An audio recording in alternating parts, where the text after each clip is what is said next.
The minds behind the Sonic games haven't really put a lot of effort into establishing a solid, cohesive timeline and canon regarding the world or apparently very many worlds of the Sonic the Hedgehog video games.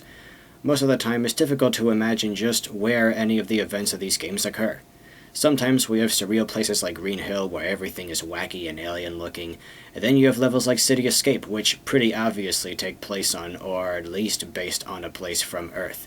One minute we're running through some dreamy alien landscape, the next you're clearly on Earth. And spin-offs like the Storybook series and the Riders games certainly don't help to make things any less convoluted than they already are, hence why many, including myself, prefer to divorce them from the rest of the series so that they aren't even a part of the main canon. You could argue with other Sonic fans for hours and hours trying to piece everything together and clean up the mess Sonic Team has allowed to accumulate over the years, but I think I may have finally come up with a cohesive, sound story for it all, so here's what I think. I think Mobius and Earth are two completely separate planets. We'll start this journey on Earth. Let's suppose Angel Island was once a part of the Earth itself, and the Echidnas and the Chow were native Earthlings. Some many years before the events of the Genesis games, the Master Emerald and/or Chaos and Super Emeralds had an effect on the local fauna that forced certain species, most noticeably the Echidnas, to evolve possibly much faster than what was naturally intended, effectively changing them from everyday Echidnas or Flickies into the Anthros you see in Tikal's flashbacks in Sonic Adventure 1, aka more smugly called furries. The Echidnas became a warlike race that managed to dominate most life on the planet, becoming stronger and stronger as they advanced, and tried to claim the emeralds for themselves so they could rule the world. But Chaos kinda wiped them out before they could do that. To stop the ensuing apocalypse, Tikal sealed Chaos in the Master Emerald, and with the Echidnas out of the way, the human race was free to take their place as the new dominant species of the planet. While the mystic ruins that the Echidnas once lived in are based on real ruins we have in our world, in the context of the games, you could say that the Echidnas built these places, and the humans just moved in and took over after Chaos's rampage ended and picked up where the Echidnas left off. Hell, the Echidnas even appear to have had a presence in Egypt, as shown in Sonic Adventure 2. If you want to claim that Sonic Chronicles The Dark Brotherhood is canon, this still works, as the Nocturnus tribe shared a similar fate and were whisked away to another dimension, again leaving the world for humanity to claim as their own. Now here's where things get hazy, but I'll try to make sense of it. I think to prevent the emeralds from possibly falling into the wrong hands, and to prevent this incident from ever happening again, Tikal may have removed Angel Island from the Earth and transported it to Mobius, a far more peaceful world, possibly using Chaos Control to get it there. For a time it was out of the reach of humans and so on. Apparently some Chow and possibly a few anthropomorphs were left behind on Earth, and the Chow in particular managed to thrive there even without the presence of the emeralds, though they also apparently stopped evolving since that time. On Mobius, the remaining Echidna population, which must have been pretty damn small, became the guardians of the Master Emerald, with Knuckles seemingly being the last of their line, unaware of his alien origins. Over time, the Chaos Emeralds were scattered around the planet, possibly falling from Angel Island as it orbited around the planet. That is, if we're to assume they weren't just sealed in the Special Zone, and that the special stages aren't just a gameplay element, but rather a part of Sonic's world and a part of the story. Either way, the energy of the Chaos Emeralds may have affected the planet's native fauna, mostly Flickies, since Flickies appear to eat up 90-something% of the life on Mobius. Eventually, some of them evolved just like the Echidnas did back on Earth, and by Sonic's time had advanced enough to make sneakers, houses, and even their own cities, such as Spring Yard and Starlight Zone, along with ruins such as Labyrinth Zone and Aquatic Ruin Zone, though they may just be relics of the Echidnas from after Angel Island was moved to Mobius. So by the time the games start, we have some highly evolved anthropomorphs like Sonic, and occasionally mutations such as Tails, along with Flickies who continue to thrive. Back on Earth, some decades before the games, Gerald Robotnik ventured into space with a space colony ark, creating a clean, sterile environment for his ailing granddaughter Maria to be safe in while he struggled to cure her illness. At some point he was visited by aliens known as the Black Arms, who offered him the secrets to immortality in exchange for the Chaos Emeralds. Since the Black Arms apparently are aware of the Emeralds' existence, it's possible that they came to Earth making the assumption that the Emeralds were still there, not realizing that they were suddenly gone. Gerald agreed regardless. He may have then learned of the existence of Mobius and studied the remaining Echidna ruins on Earth to learn more about the Chaos Emeralds, the Master Emerald and its altar, the Gizoids, which I don't feel like getting into since we've already got enough crap to go over, the Chow, and the Anthros. This would explain why Shadow looks so much like Sonic. Gerald must have studied anthropomorphic hedgehogs, which he in turn genetically engineered Shadow to take on the appearance of, though in Sonic Battle it's also revealed that he based Shadow's appearance on murals of Supersonic, hence why some of his spines point upward. How the Echidnas whipped up prophecies of Sonic I won't get into, mostly because I have no idea. Sadly for Gerald, a military organization known as the Guardian Units of Nations, or GUN, raided the colony, likely because they caught wind of him conspiring and colluding with aliens, not aware that he had the technology needed to fend off the Black Arms when they would return. He never really sold us out to the Black Arms, he just needed to reach Mobius and acquire the Emeralds so he could activate the Eclipse Cannon, which, when powered up by the Emeralds, has sufficient firepower needed to destroy the Black Comet, which the Black Arms used to travel from planet to planet. It's probable that this led to another project of his.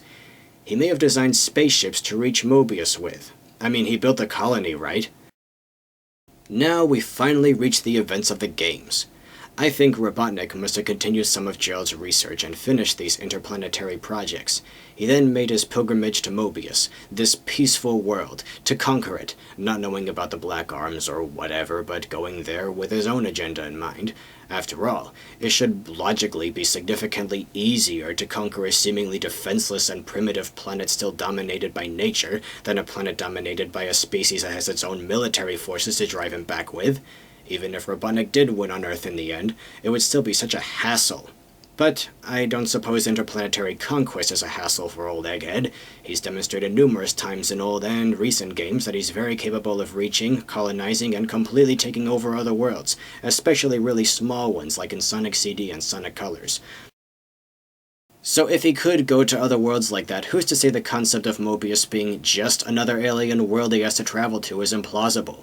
While on Mobius, he builds facilities such as Chemical Plant and Oil Ocean, along with more obvious bases such as Scrap Brain and Metropolis. Now for people who believe that the classics for certain take place on our Earth, their biggest argument is simply to point their finger at all the cities, places such as Casino Night Zone, and towns in the background of some other zones, which surely must be populated by humans, since only humans live in buildings. But like I said earlier, maybe the Anthros made their own cities, and as for Casino Night, well, I think Robotnik may have set some time aside to build places like this, simply so his bandits would have a place where they could go and entertain themselves. I mean, the only bandits you see roaming around are these guys, so maybe they're on patrol while the other bandits are chilling in those buildings in the background. As for Robotnik himself, throughout most of the classic games, his primary goal seems to be the construction and completion of the Death Egg. If he tried creating such a monstrous space station on Earth, it would probably be destroyed by a nuclear strike long before he could finish it.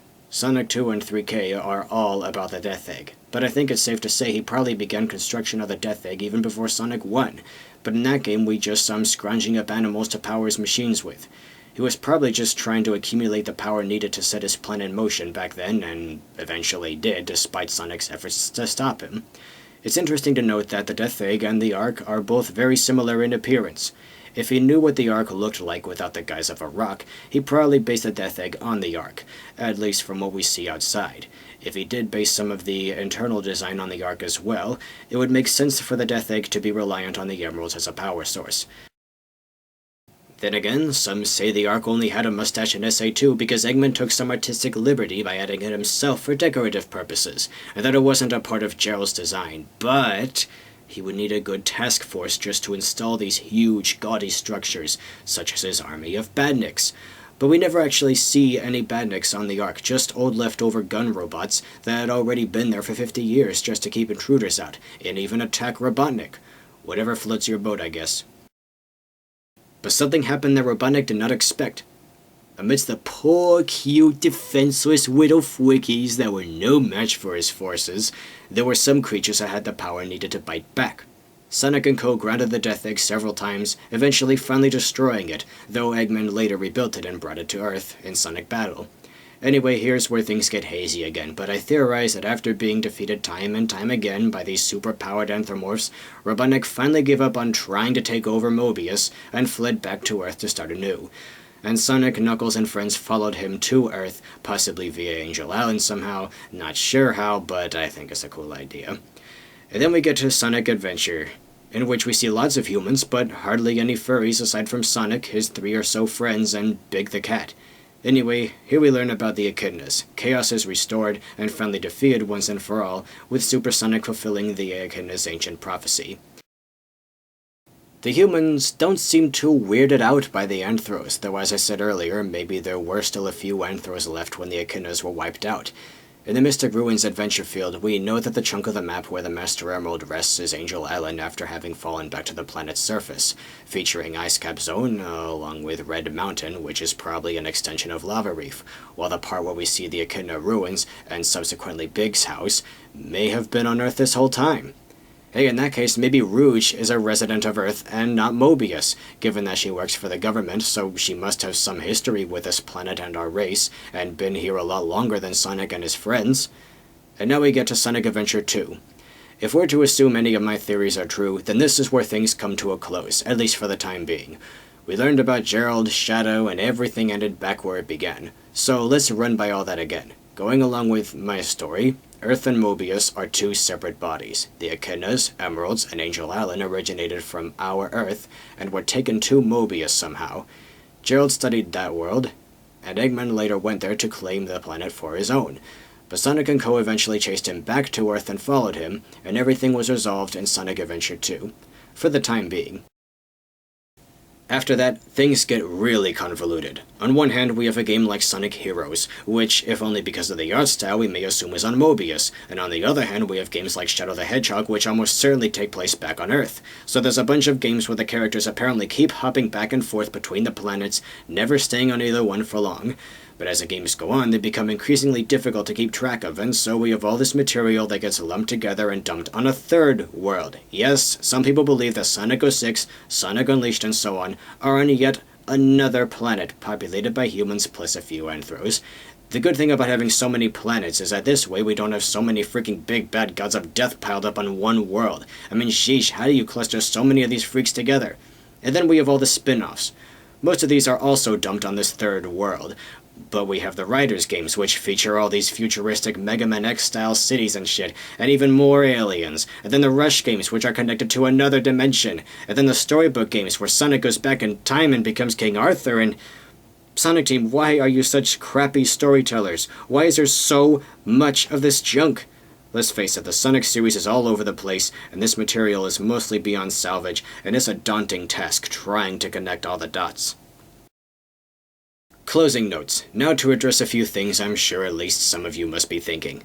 Some of you are going to tell me that Mobius is just an American name for Sonic's planet that doesn't count, and that it was always called Earth in Nippon. Some of you are going to say that this is not quite our world, but a fantasy pseudo-Earth that shares few similarities with our Earth beyond the same name. Some of you are going to say that you don't accept anything beyond Sonic 3K as canon. Some of you are going to say that this is just a warped version of Earth that has both cartoony landscapes with utterly impossible geographical features and realistic places all on the same planet, and that there were always humans in the Genesis games. Some of you are going to say that the small island we see in the Stage Select map in SA2 is where the Genesis games all took place, and that they leave that island in the adventure games to explore the rest of the world. Some of you are going to say that the Robotnik featured in the Genesis games is some mystical sort of enigma, the personification of technology and our wicked ways, not really being human at all, but taking on the appearance of one. I don't know how Nikochi came up with a colorful theory like that, but whatever, man. Some of you may even suggest, as some have, that the mustached maniac we see back then is actually Gerald at a younger age. But that's just downright retarded. Anyway, enough of that. Concerning those first few games at least, this is what I make of them, and I'm sticking with it. I don't expect you guys to agree with me, but hey, I just felt like sharing this.